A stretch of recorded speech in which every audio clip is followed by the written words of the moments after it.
Memoirs of Sherlock Holmes by Sir Arthur Conan Doyle. Adventure 5. The Musgrave Ritual. An anomaly which often struck me in the character of my friend Sherlock Holmes was that, although in his methods of thought he was the neatest and most methodical of mankind, and although he also affected a certain quiet primness of dress, he was none the less in his personal habits one of the most untidy men that ever drove a fellow-lodger to distraction. Not that I am in the least conventional in that respect myself.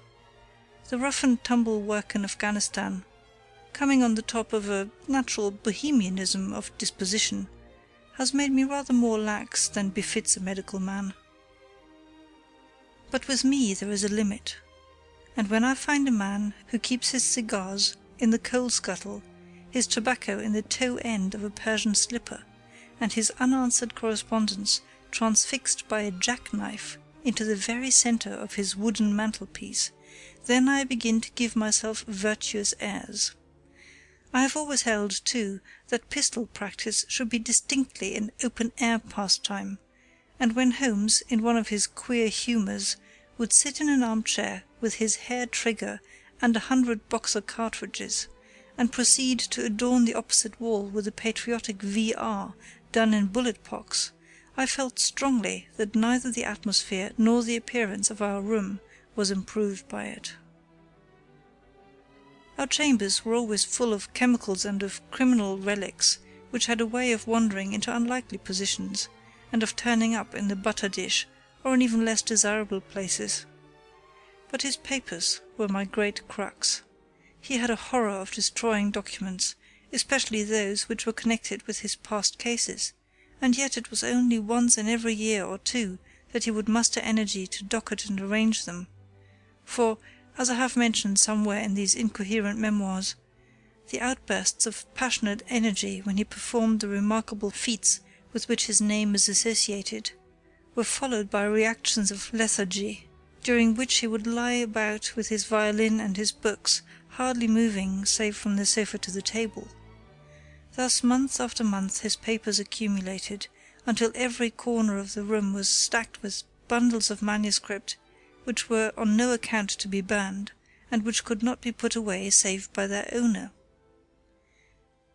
One winter's night, as we sat together by the fire, I ventured to suggest to him that, as he had finished pasting extracts into his commonplace book, he might employ the next 2 hours in making our room a little more habitable. He could not deny the justice of my request, so with a rather rueful face he went off to his bedroom, from which he returned presently, pulling a large tin box behind him. This he placed in the middle of the floor, and, squatting down upon a stool in front of it, he threw back the lid. I could see that it was already a third full of bundles of paper tied up with red tape into separate packages. "There are cases enough here, Watson," said he, looking at me with mischievous eyes. "I think that if you knew all that I had in this box, you would ask me to pull some out instead of putting others in." "These are the records of your early work, then?" I asked. "I have often wished that I had notes of those cases." "Yes, my boy, these were all done prematurely before my biographer had come to glorify me." He lifted bundle after bundle in a tender, caressing sort of way. "These are not all successes, Watson," said he, "but there are some pretty little problems among them. Here's the record of the Tarleton murders, and the case of Vanbury, the wine merchant, and the adventure of the old Russian woman, and the singular affair of the aluminium crutch, as well as a full account of Ricoletti of the club foot and his abominable wife. And here, now this really is something a little recherché." He dived his arm down to the bottom of the chest, and brought up a small wooden box with a sliding lid, such as children's toys are kept in. From within he produced a crumpled piece of paper, an old-fashioned brass key, a peg of wood with a ball of string attached to it, and 3 rusty old discs of metal. "Well, my boy, what do you make of this lot?" he asked, smiling at my expression. "It is a curious collection." "Very curious, and the story that hangs round it will strike you as being more curious still." "These relics have a history, then?" "So much so that they are history." "What do you mean by that?" Sherlock Holmes picked them up one by one and laid them along the edge of the table. Then he reseated himself in his chair and looked them over with a gleam of satisfaction in his eyes. "These," said he, "are all that I have left to remind me of the adventure of the Musgrave ritual." I had heard him mention that case more than once, though I had never been able to gather the details. "I should be so glad," said I, "if you would give me an account of it." "And leave the litter as it is?" he cried mischievously. "Your tidiness won't bear much strain after all, Watson.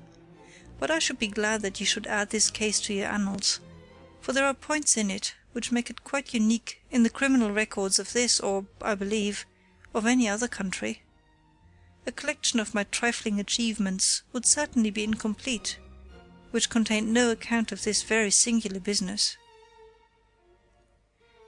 You may remember how the affair of the Gloria Scott, and my conversation with the unhappy man whose fate I told you of, first turned my attention to the direction of the profession which has become my life's work.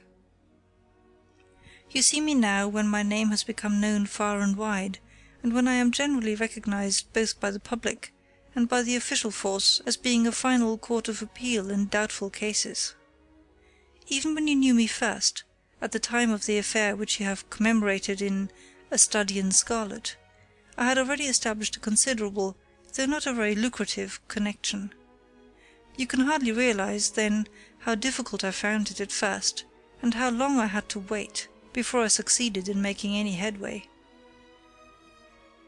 When I first came up to London, I had rooms in Montague Street, just round the corner from the British Museum, and there I waited, filling in my too abundant leisure time by studying all those branches of science which might make me more efficient. Now and again cases came in my way, principally through the introduction of old fellow students, for during my last years at the university there was a good deal of talk there about myself and my methods.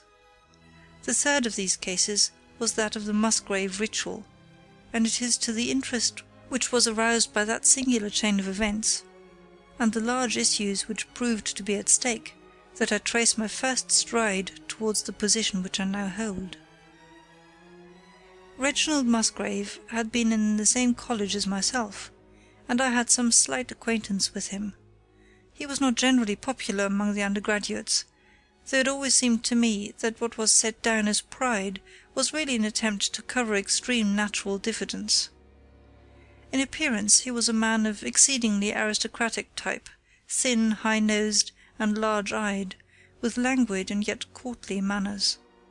He was indeed a scion of one of the very oldest families in the kingdom, though his branch was a cadet one, which had separated from the northern Musgraves some time in the 16th century, and had established itself in western Sussex, where the manor house of Hurlston is perhaps the oldest inhabited building in the county.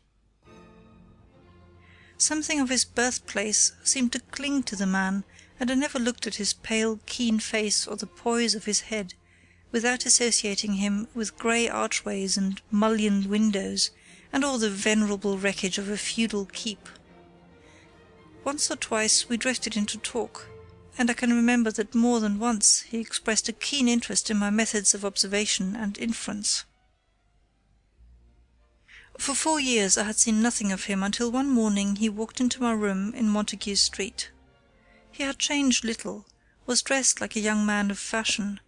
He was always a bit of a dandy, and preserved the same quiet, suave manner which had formerly distinguished him. "How has it all gone with you, Musgrave?" I asked, after we had cordially shaken hands. "You probably heard of my poor father's death," said he. "He was carried off about 2 years ago. Since then I have of course had the Hurlston estates to manage, and as I am a member for my district as well, my life has been a busy one. But I understand, Holmes, that you are turning to practical ends those powers with which you used to amaze us." "Yes," said I have taken to living by my wits." "I am delighted to hear it, for your advice at present would be exceedingly valuable to me. We have had some very strange doings at Hurlstone, and the police have been able to throw no light upon the matter. It is really the most extraordinary and inexplicable business." You can imagine with what eagerness I listened to him, Watson, for the very chance for which I had been panting during all those months of inaction seemed to have come within my reach. In my inmost heart I believed that I could succeed where others failed, and now I had the opportunity to test myself. "Pray let me have the details," I cried. Reginald Musgrave sat down opposite to me and lit the cigarette which I had pushed towards him. "You must know," said he, "that though I am a bachelor, I have to keep up a considerable staff of servants at Hurlstone, for it is a rambling old place, and takes a good deal of looking after. I preserve, too, and in the pheasant months I usually have a house party, so that it would not do to be short-handed. Altogether there are 8 maids, the cook, the butler, 2 footmen, and a boy. The garden and the stables, of course, have a separate staff. Of these servants, the one who had been the longest in our service was Brunton, the butler. He was a young schoolmaster out of place when he was first taken up by my father, but he was a man of great energy and character, and he soon became quite invaluable in the household. He was a well-grown, handsome man, with a splendid forehead, and though he has been with us for 20 years, he cannot be more than 40 now. With his personal advantages and his extraordinary gifts, for he can speak several languages and play nearly every musical instrument, it is wonderful that he should have been satisfied so long in such a position, but I suppose that he was comfortable and lacked energy to make any change. The butler of Hurlstone is always a thing that is remembered by all who visit us. But this paragon has one fault. He is a bit of a Don Juan, and you can imagine that for a man like him it is not a very difficult part to play in a quiet country district. When he was married it was all right, but since he has been a widower we have had no end of trouble with him. A few months ago we were in hopes that he was about to settle down again, for he became engaged to Rachel Howells, our second housemaid, but he has thrown her over since then and taken up with Janet Tregellis, the daughter of the head gamekeeper. Rachel, who is a very good girl, but of an excitable Welsh temperament, had a sharp touch of brain fever and goes about the house now, or did until yesterday, like a black-eyed shadow of her former self. That was our first drama at Hurlstone, but a second one came to drive it from our minds, and it was prefaced by the disgrace and dismissal of Butler Brunton. This was how it came about. I have said that the man was intelligent, and this very intelligence has caused his ruin, for it seems to have led to an insatiable curiosity about things which did not in the least concern him. I had no idea of the lengths to which this would carry him, until the merest accident opened my eyes to it. I have said that the house is a rambling one. One day last week, on Thursday night to be more exact, I found that I could not sleep, having foolishly taken a cup of strong café noir after my dinner. After struggling against it until 2 in the morning, I felt that it was quite hopeless, so I rose and lit the candle with the intention of continuing a novel which I was reading. The book, however, had been left in the billiard-room, so I pulled on my dressing-gown and started off to get it. In order to reach the billiard-room, I had to descend a flight of stairs, and then to cross the head of a passage which led to the library and the gun-room.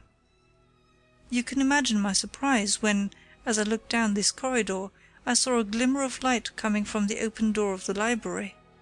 I had myself extinguished the lamp and closed the door before coming to bed. Naturally, my first thought was of burglars. The corridors at Hurlstone have their walls largely decorated with trophies of old weapons. From one of these I picked a battle-axe, and then, leaving my candle behind me, I crept on tiptoe down the passage and peeped in at the open door.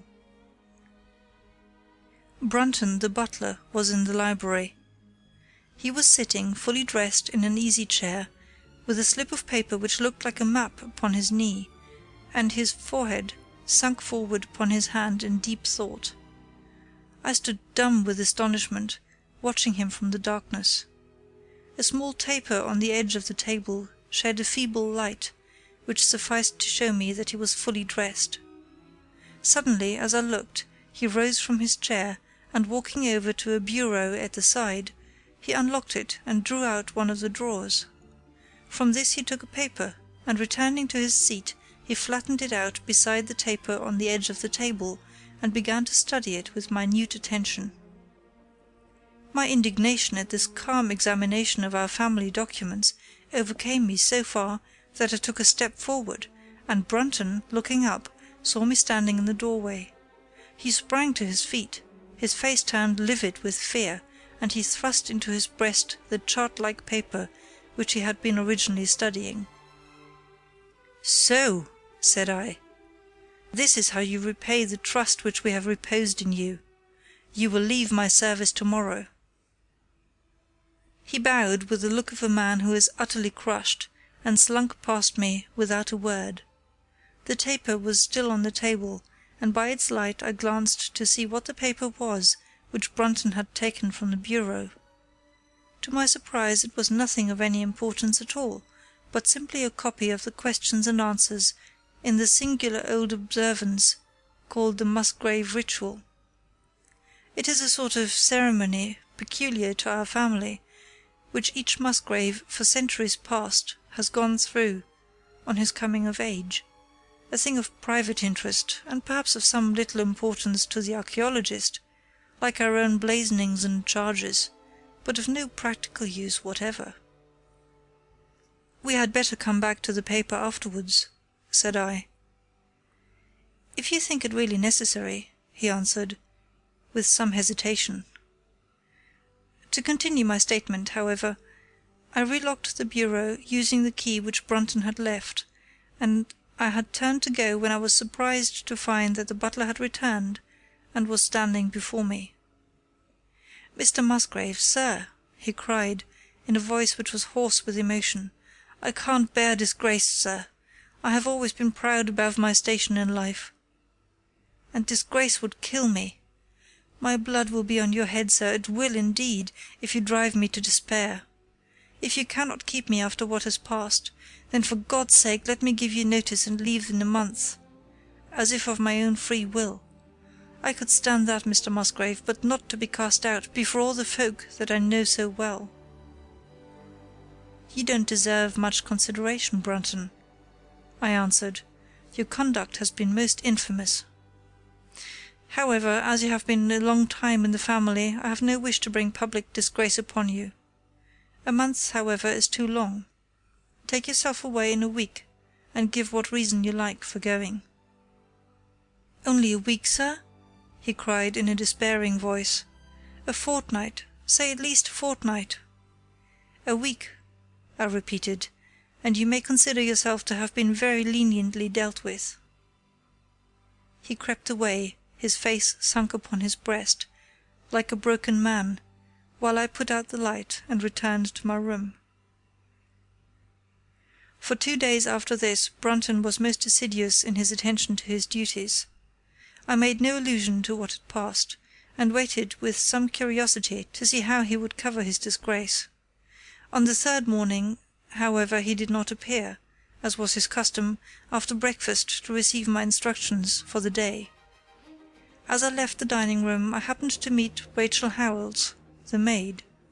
I have told you that she had only recently recovered from an illness, and was looking so wretchedly pale and wan that I remonstrated with her for being at work.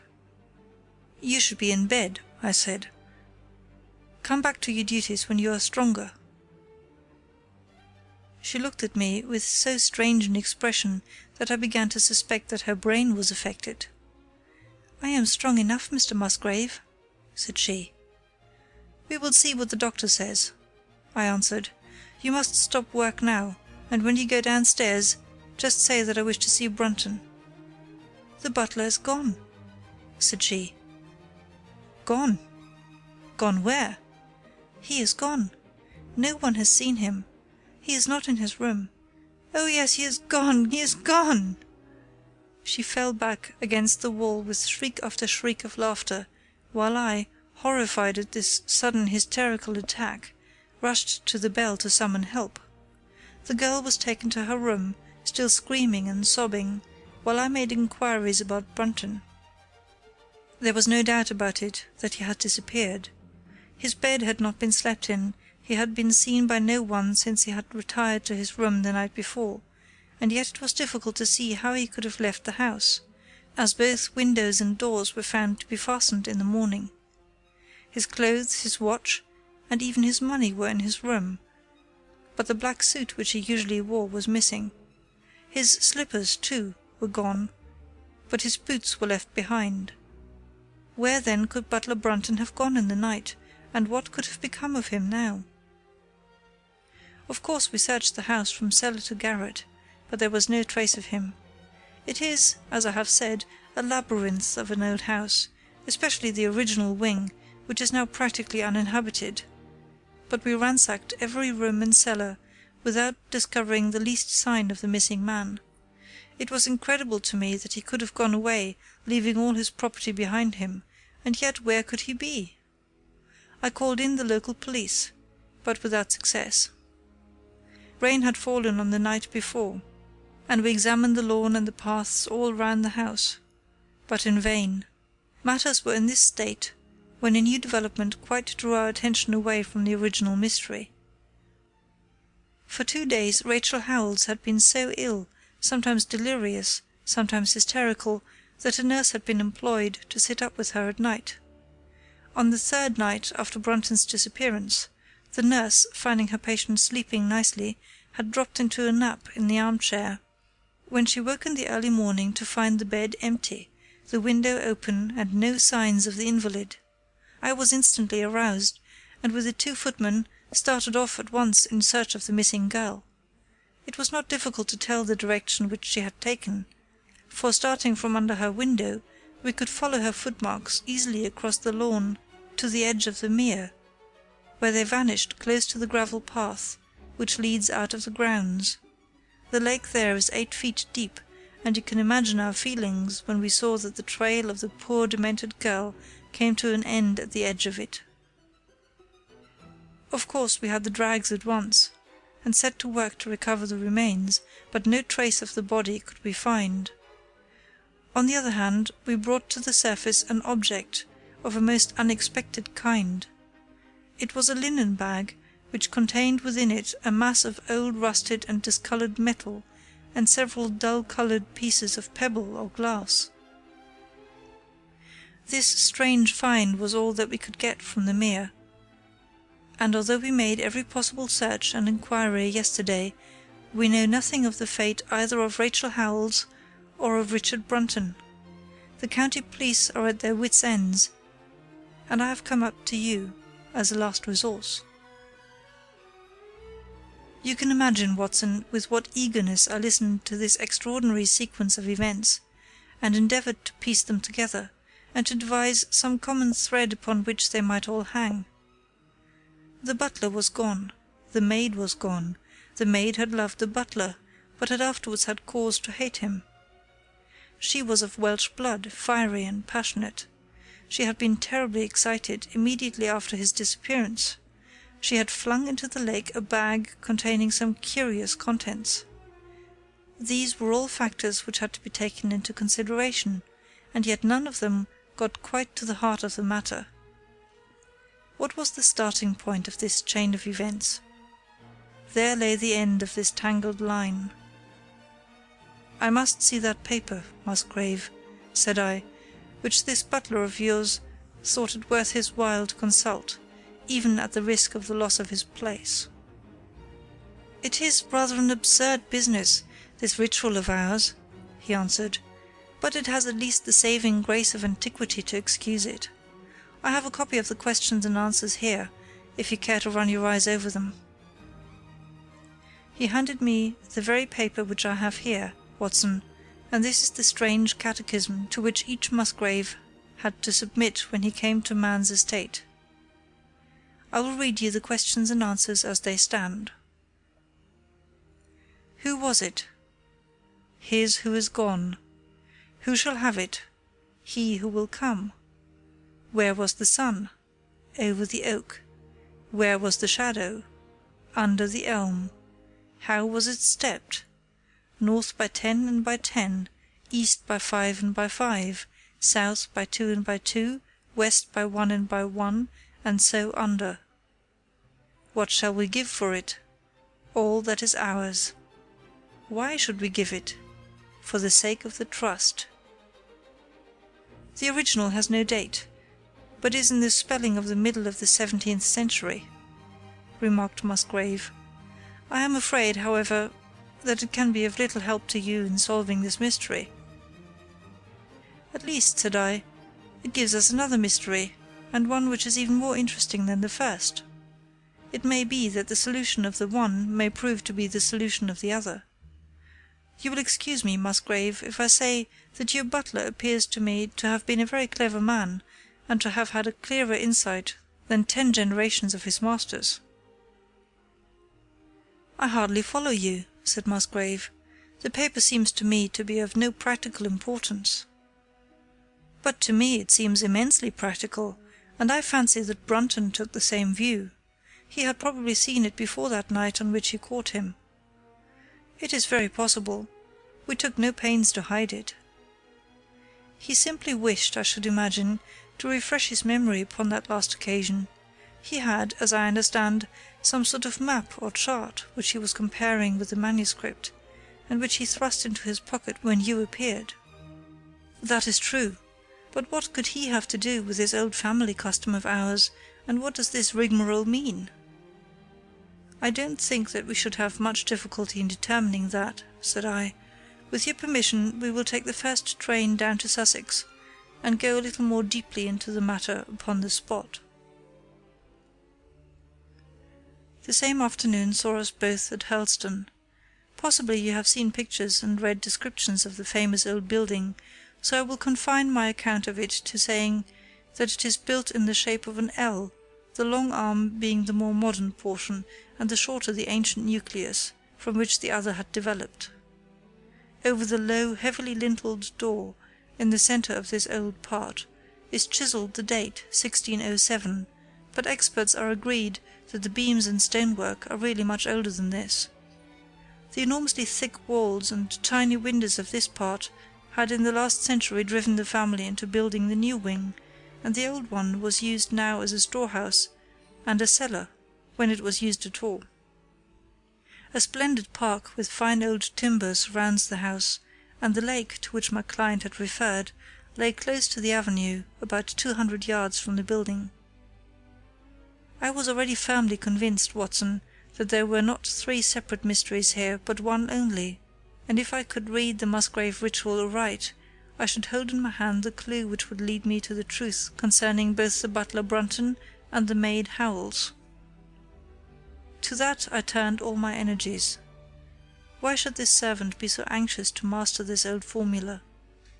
Evidently because he saw something in it which had escaped all those generations of country squires, and from which he expected some personal advantage. What was it then, and how had it affected his fate? It was perfectly obvious to me, on reading the ritual, that the measurements must refer to some spot to which the rest of the document alluded, and that if we could find that spot, we should be in a fair way towards finding what the secret was which the old Musgraves had thought it necessary to embalm in so curious a fashion. There were 2 guides given us, to start with, an oak and an elm. As to the oak, there could be no question at all. Right in front of the house, upon the left-hand side of the drive, there stood a patriarch among oaks, one of the most magnificent trees that I have ever seen. "That was there when your ritual was drawn up," said I, as we drove past it. "It was there at the Norman Conquest, in all probability," he answered. "It has a girth of 23 feet. Have you any old elms?" I asked. "There used to be a very old one over yonder, but it was struck by lightning 10 years ago, and we cut down the stump." "You can see where it used to be?" "Oh, yes." "There are no other elms?" "No old ones, but plenty of beeches." "I should like to see where it grew." We had driven up in a dog cart, and my client led me away at once, without our entering the house, to the scar on the lawn where the elm had stood. It was nearly midway between the oak and the house. My investigation seemed to be progressing. "I suppose it is impossible to find out how high the elm was." "I can give you it at once. It was 64 feet. "How do you come to know it?" I asked, in surprise. "When my old tutor used to give me an exercise in trigonometry, it always took the shape of measuring heights. When I was a lad I worked out every tree and building in the estate." This was an unexpected piece of luck. My data were coming more quickly than I could have reasonably hoped. "Tell me," I asked, "did your butler ever ask you such a question?" Reginald Musgrave looked at me in astonishment. "Now that you call it to my mind," he answered, "Brunton did ask me about the height of the tree some months ago, in connection with some little argument with the groom." This was excellent news, Watson, for it showed me that I was on the right road. I looked up at the sun. It was low in the heavens, and I calculated that in less than an hour it would lie just above the topmost branches of the old oak. One condition mentioned in the ritual would then be fulfilled, and the shadow of the elm must mean the farther end of the shadow, otherwise the trunk would have been chosen as the guide. I had, then, to find where the far end of the shadow would fall when the sun was just clear of the oak. "That must have been difficult, Holmes, when the elm was no longer there." "Well, at least I knew that if Brunton could do it, I could also. Besides, there was no real difficulty. I went with Musgrave to his study and whittled myself this peg, to which I tied this long string with a knot at each yard. Then I took 2 lengths of a fishing rod, which came to just 6 feet, and I went back with my client to where the elm had been. The sun was just grazing the top of the oak. I fastened the rod on end, marked out the direction of the shadow, and measured it. It was 9 feet in length. Of course the calculation now was a simple one. If a rod of 6 feet threw a shadow of 9, a tree of 64 feet would throw a shadow of 96, and the line of the one would of course be the line of the other. I measured out the distance, which brought me almost to the wall of the house, and I thrust a peg into the spot. You can imagine my exultation, Watson, when within 2 inches of my peg I saw a conical depression in the ground. I knew that it was the mark made by Brunton in his measurements, and that I was still upon his trail. From this starting point I proceeded to step, having first taken the cardinal points by my pocket compass. 10 steps with each foot took me along parallel with the wall of the house, and again I marked my spot with a peg. Then I carefully paced off 5 to the east and 2 to the south. It brought me to the very threshold of the old door. 2 steps to the west meant now that I was to go 2 paces down the stone-flagged passage, and this was the place indicated by the ritual. Never have I felt such a cold chill of disappointment, Watson. For a moment it seemed to me that there must be some radical mistake in my calculations. The setting sun shone full upon the passage floor, and I could see that the old foot-worn grey stones with which it was paved were firmly cemented together, and had certainly not been moved for many a long year. Brunton had not been at work here. I tapped upon the floor, but it sounded the same all over, and there was no sign of any crack or crevice. But fortunately Musgrave, who had begun to appreciate the meaning of my proceedings, and who was now as excited as myself, took out his manuscript to check my calculation. "And under," he cried. "You have omitted the and under."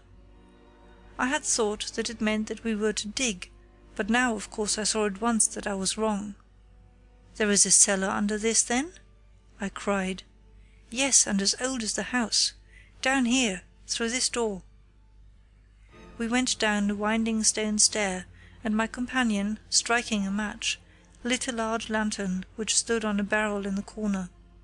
In an instant it was obvious that we had at last come upon the true place, and that we had not been the only people to visit the spot recently.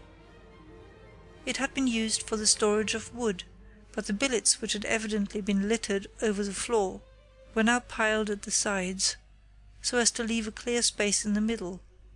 In this space lay a large and heavy flagstone, with a rusted iron ring in the centre, to which a thick shepherd's check muffler was attached. "By Jove!" cried my client, "that's Brunton's muffler. I have seen it on him, and could swear to it. What has the villain been doing here?" At my suggestion, a couple of the county police were summoned to be present, and I then endeavoured to raise the stone by pulling on the cravat. I could only move it slightly, and it was with the aid of one of the constables that I succeeded at last in carrying it to one side. A black hole yawned beneath, into which we all peered, while Musgrave, kneeling at the side, pushed down the lantern. A small chamber about 7 feet deep and 4 feet square lay open to us. At one side of this was a squat brass-bound wooden box, the lid of which was hinged upwards, with this curious old-fashioned key projecting from the lock. It was furred outside by a thick layer of dust, and dampened worms had eaten through the wood so that a crop of livid fungi was growing on the inside of it. Several discs of metal, old coins apparently, such as I hold here, were scattered over the bottom of the box, but it contained nothing else. At the moment, however, we had no thought for the old chest, for our eyes were riveted upon that which crouched beside it. It was the figure of a man clad in a suit of black, who squatted down upon his hams, with his forehead sunk upon the edge of the box and his 2 arms thrown out on each side of it. This attitude had drawn all the stagnant blood to the face, and no man could have recognized the distorted liver-coloured countenance, but his height, his dress, and his hair were all sufficient to show my client, when we had drawn the body up, that it was indeed his missing butler. He had been dead some days, but there was no wound or bruise upon his person to show how he had met his dreadful end. When his body had been carried from the cellar, we found ourselves still confronted with a problem which was almost as formidable as that with which we had started. I confess that so far, Watson, I had been disappointed in my investigation. I had reckoned upon solving the matter when once I had found the place referred to in the ritual, but now I was there, and was apparently as far as ever from knowing what it was which the family had concealed with such elaborate precautions. It is true that I had thrown a light upon the fate of Brunton, but now I had to ascertain how that fate had come upon him, and what part had been played in the matter by the woman who had disappeared. I sat down upon a keg in the corner and thought the whole matter carefully over. You know my methods in such cases, Watson. I put myself in the man's place, and having first gauged his intelligence, I tried to imagine how I should myself have proceeded under the same circumstances. In this case the matter was simplified by Brunton's intelligence being quite first-rate, so that it was unnecessary to make any allowance for the personal equation, as the astronomers have dubbed it. He knew that something valuable was concealed. He had spotted the place. He found that the stone which covered it was just too heavy for a man to move unaided. What would he do next? He could not get help from outside, even if he had someone whom he could trust, without the unbarring of doors and considerable risk of detection. It was better, if he could, to have his helpmate inside the house. But whom could he ask? This girl had been devoted to him. A man always finds it hard to realize that he may have finally lost a woman's love, however badly he may have treated her. He would try by a few attentions to make his peace with the girl Howells, and then would engage her as his accomplice. Together they would come at night to the cellar, and their united force would suffice to raise the stone. So far I could follow their actions as if I had actually seen them. But for the two of them, and one a woman, it must have been heavy work, the raising of that stone. A burly Sussex policeman and I had found it no light job. What would they do to assist them? Probably what I should have done myself. I rose and examined carefully the different billets of wood which were scattered round the floor. Almost at once I came upon what I expected. One piece, about 3 feet in length, had a very marked indentation at one end, while several were flattened at the sides, as if they had been compressed by some considerable weight. Evidently, as they had dragged the stone up, they had thrust the chunks of wood into the chink, until at last, when the opening was large enough to crawl through, they would hold it open by a billet placed lengthwise, which might very well become indented at the lower end, since the whole weight of the stone would press it down onto the edge of this other slab. So far I was still on safe ground. And now, how was I to proceed to reconstruct this midnight drama? Clearly only one could fit into the hole, and that one was Brunton. The girl must have waited above. Brunton then unlocked the box, handed up the contents presumably, since they were not to be found, and then what happened? What smouldering fire of vengeance had suddenly sprung into flame in this passionate Celtic woman's soul when she saw the man who had wronged her perhaps far more than we suspected, in her power? Was it a chance that the wood had slipped, and that the stone had shut Brunton into what had become his sepulchre? Had she only been guilty of silence as to his fate? Or had some sudden blow from her hand dashed the support away and sent the slab crashing down into its place? Be that as it might, I seemed to see that woman's figure still clutching at her treasure trove and flying wildly up the winding stair, with her ears ringing perhaps with the muffled screams from behind her, and with the drumming of frenzied hands against the slab of stone which was choking her faithless lover's life out.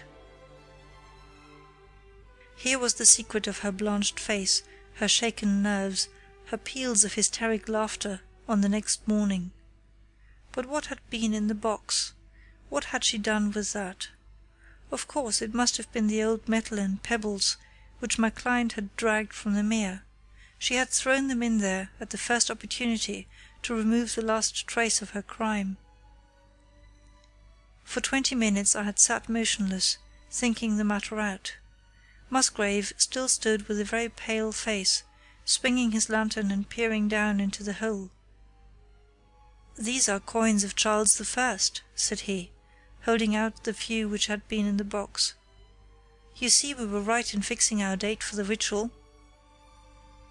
"We may find something else of Charles I," I cried, as the probable meaning of the first 2 questions of the ritual broke suddenly upon me. "Let me see the contents of the bag which you fished from the mere."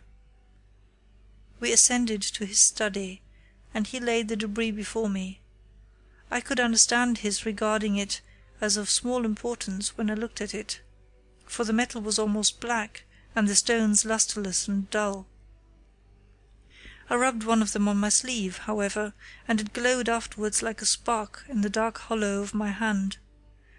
The metal work was in the form of a double ring, but it had been bent and twisted out of its original shape. "You must bear in mind," said I, "that the royal party made head in England even after the death of the king, and that when they last fled, they probably left many of their most precious possessions buried behind them, with the intention of returning for them in more peaceful times. My ancestor, Sir Ralph Musgrave, was a prominent cavalier, and the right-hand man of Charles II in his wanderings," said my friend. "Ah, indeed," I answered. "Well now, I think that really should give us the last link that we wanted. I must congratulate you on coming into the possession, though in rather a tragic manner, of a relic which is of great intrinsic value, but of even greater importance as an historical curiosity." What is it, then?" he gasped in astonishment. "It is nothing less than the ancient crown of the kings of England." "The crown?" "Precisely. Consider what the ritual says. How does it run? 'Whose was it?' 'His who is gone.' That was after the execution of Charles. Then, 'Who shall have it?' 'He who will come.' That was Charles II., whose advent was already foreseen. There can, I think, be no doubt that this battered and shapeless diadem once encircled the brows of the royal Stuarts." "And how came it in the pond?" "Ah, that is a question which will take some time to answer."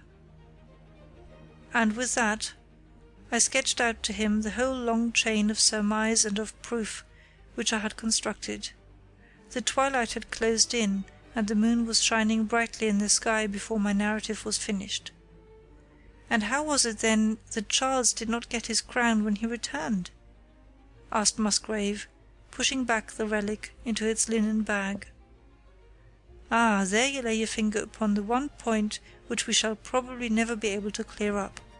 It is likely that the Musgrave who held the secret died in the interval, and by some oversight left this guide to his descendant without explaining the meaning of it. From that day to this it has been handed down from father to son, until at last it came within reach of a man who tore its secret out of it and lost his life in the venture. And that's the story of the Musgrave ritual, Watson. They have the crown down at Helston, though they had some legal bother and a considerable sum to pay before they were allowed to retain it. I am sure that if you mentioned my name, they would be happy to show it to you. Of the woman nothing was ever heard, and the probability is that she got away out of England and carried herself and the memory of her crime to some land beyond the seas. End of Adventure 5, The Musgrave Ritual. Recorded by Gesine in September 2007.